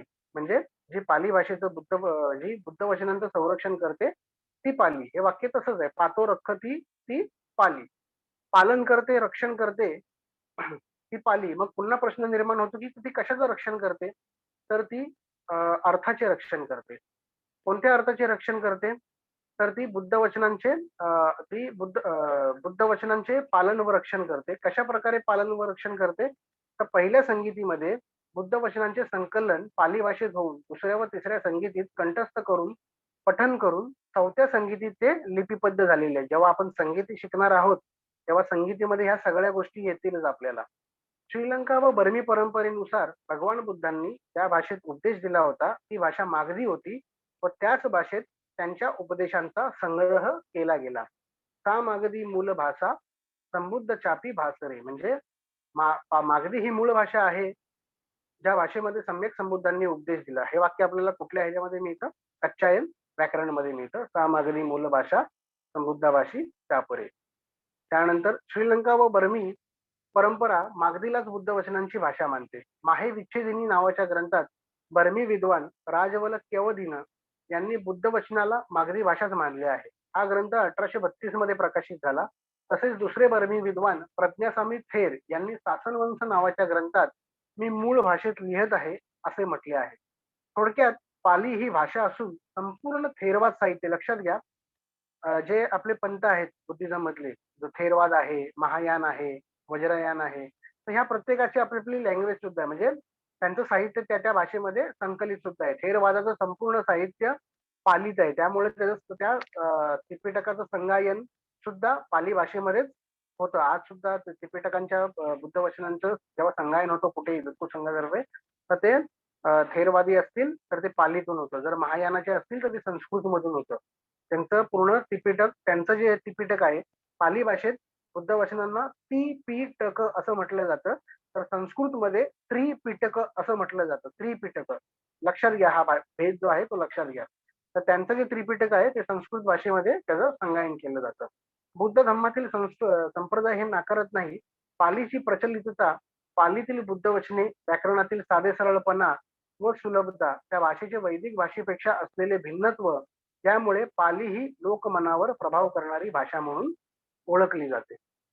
आता यानंतर पाली भाषेचा मूळ प्रदेश कोणता याविषयी काही विद्वानांनी, जे पाली भाषेमध्ये जे मास्टर झाले आतापासून 70-80 वर्षापूर्वी, त्या विद्वानांनी काही मतं मांडली होती. त्याच्यामध्ये सर्वात प्रथम मत होतं प्राध्यापक रीस डेव्हिड यांचं. रीस डेव्हिड कोण होते, काय होते, जर कोणाला माहिती नसेल पाली भाषे संदर्भात तर तुम्ही प्लीज इंटरनेटवरती सर्च करा, कारण ह्या माणसाचं लाईफ सुद्धा आपण वाचलं ना, त्या लाईफ वाचण्यातून सुद्धा आपल्याला पाली भाषेची गोडी, आवड आणि त्याचं महत्व आपल्याला माहिती पडेल की रीस डेव्हिड हे कोण होते. रीस डेव्हिड हे इंग्लंडमध्ये एक संस्कृतचे प्राध्यापक होते. ते त्यावेळेचे ICS ऑफिसर होते आणि त्यांची बदली इकडे झाली होती श्रीलंकेमध्ये. श्रीलंकेमध्ये त्यांना काही दस्तऐवजांचं हे करायचं होतं, म्हणजे मॅटर होता तिकडे काहीतरी, तर तो पाहायचा होता आणि तो होता सिंहलीमध्ये. सिंहली शिकता शिकता पाली शिकावं लागलं आणि पाली शिकल्यानंतर त्यांना इतकी आवड निर्माण झाली त्या पाली साहित्याबद्दल की जगामध्ये त्यांच्या इतकं पालीवरती कोणी काम नाही केलं. सगळ्यात पहिलं त्रिपिटक रोमन मध्ये उपलब्ध करून देण्याचं काम हे रीस डेव्हिड यांच्या संघटनेने केले. पाली टेक सोसायटी लंडन, आज त्या संस्थेला 130 वर्ष होऊन गेलेले आहेत आणि आज देखील ती संस्था लंडन मध्ये आहे, पॉलिटेक सोसायटी. तर तुम्ही याविषयी थोडंसं वाचा इंटरनेटवरती.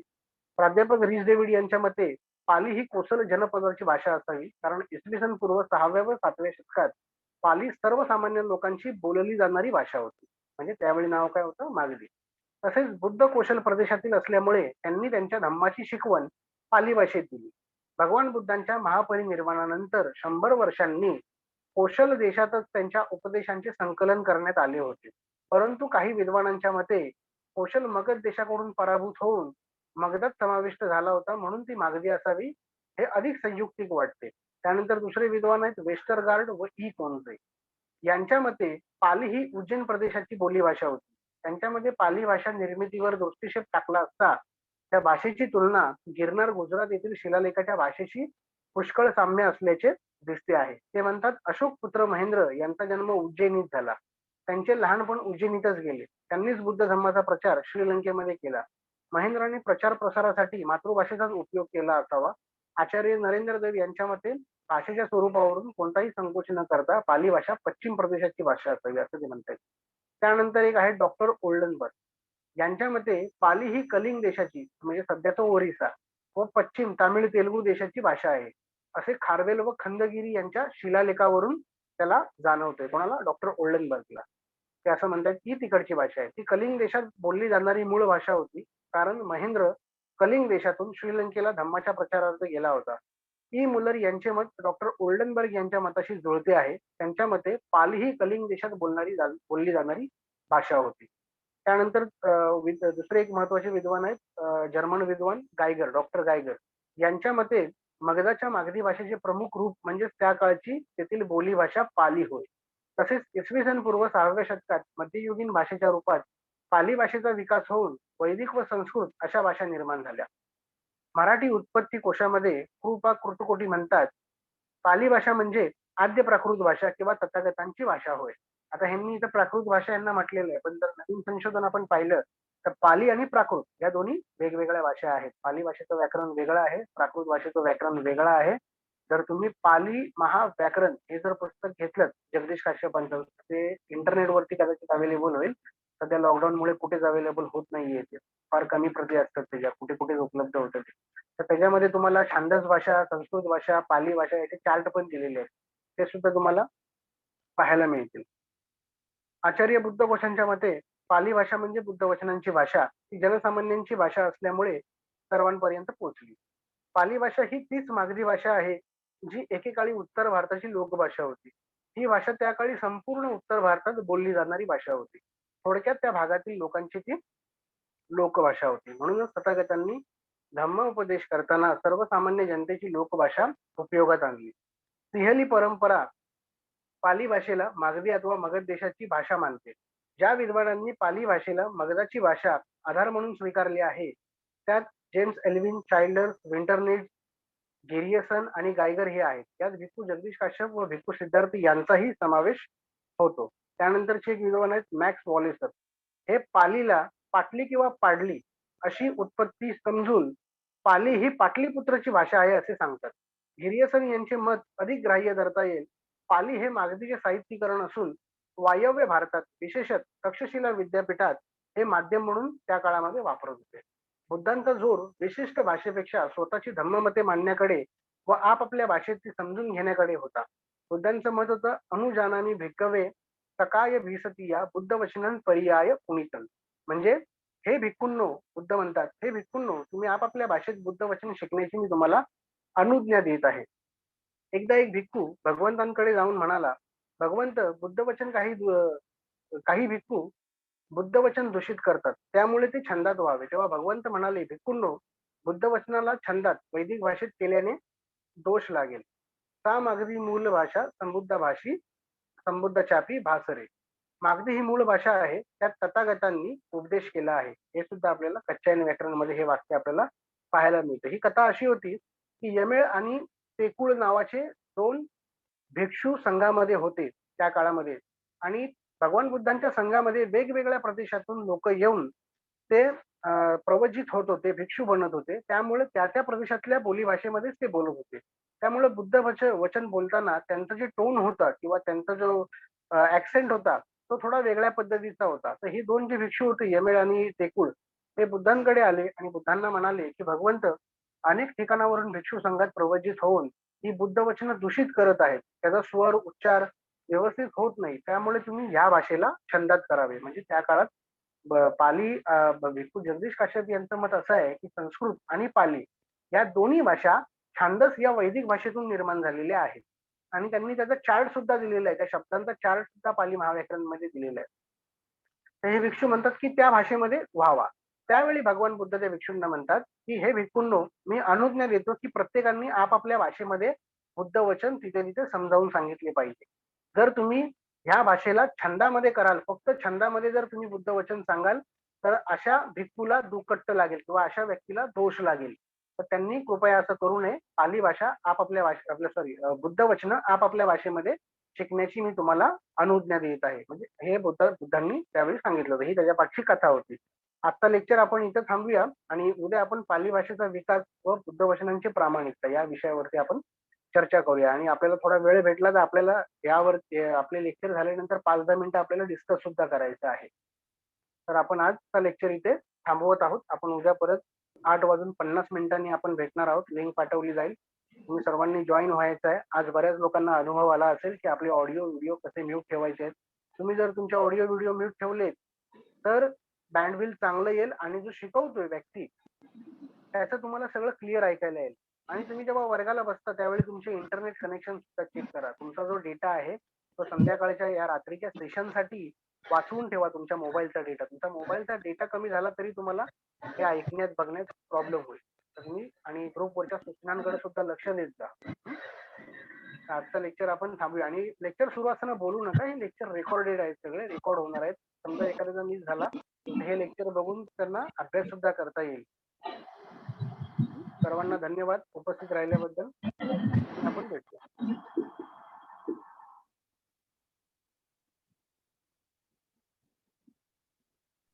जय भीम सर, थँक्यू.